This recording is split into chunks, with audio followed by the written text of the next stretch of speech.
చేసినటువంటి శంఖవరం మండల అధ్యక్షుడు మానుడు రాజబాబు గారు, అలాగే సర్పంచ్ శ్రీని గారు, అలాగే వజ్రపూర్వ సర్పంచ్ గారికి, ఎంపీ సభ్యులు అన్నవరం సతీష్ గారు, అలాగే వైస్ ఎంపీ గారికి, అప్పారావు గారికి, వెంకటరత్న గారికి, సోమేశ్ గారికి, అలాగే వివేక్ గోవింద్ గారికి, వేదిక ఉన్నటువంటి ఇతర ఎంపీటీసీ సర్పంచులు అందరికీ కూడా మొట్టమొదటి నమస్కారం తెలియజేసుకుంటూ ఈ కార్యక్రమాన్ని విచ్చేసిన పత్రికా సోదరులకు సోదరులందరికీ కూడా నా రూపాయల నమస్కారాలు కూడా తెలియజేస్తున్నాం.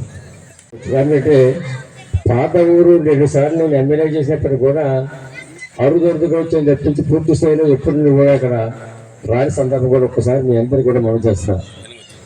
నేను ఈ ప్రతిపాడు నియోజకవర్గంలో 6 పర్యాయాలు పోటీ చేశాను శాసనసభ్యుడిగా. 6 పర్యాయాలు పోటీ చేస్తే 2 సార్లు నేను శాసనసభ్యుడిగా మీరు అందరూ కూడా ఆశీర్వదించారు, గెలిపించారు.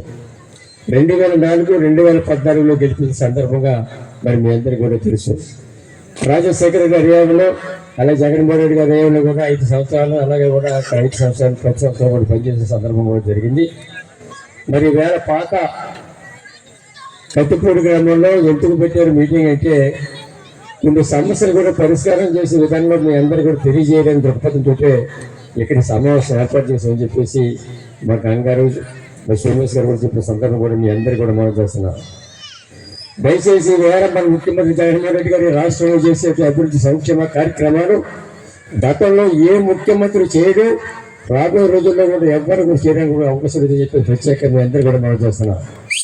ఈవేళ ప్రభుత్వ పరంగా ఏ కుటుంబం చూసినప్పుడు కూడా ఏ చిన్న వారి నుంచి పెద్ద దాకా కూడా ₹1,00,000 దాకా కూడా వేళ నెట్టు పొందే సందర్భం కూడా వేళ మన ముఖ్యమంత్రి జగన్మోహన్ రెడ్డి గారు చేసిన సందర్భం కూడా మీ అందరికీ కూడా తెలుసు. అదే విధంగా కూడా గతంలో ఉన్నట్టు పెన్షన్ విధానం 2,500 ఉంటే నేను 3,000 చేస్తానని చెప్పేసి చెప్పిన మాట ప్రకారంగా అయినా మొన్న 1వ తారీఖు ₹3,000 వృద్ధులందరికీ కూడా వికలాంగులకి అందరికీ కూడా పరిస్థితుల సందర్భం కూడా మనందరూ చూసాం.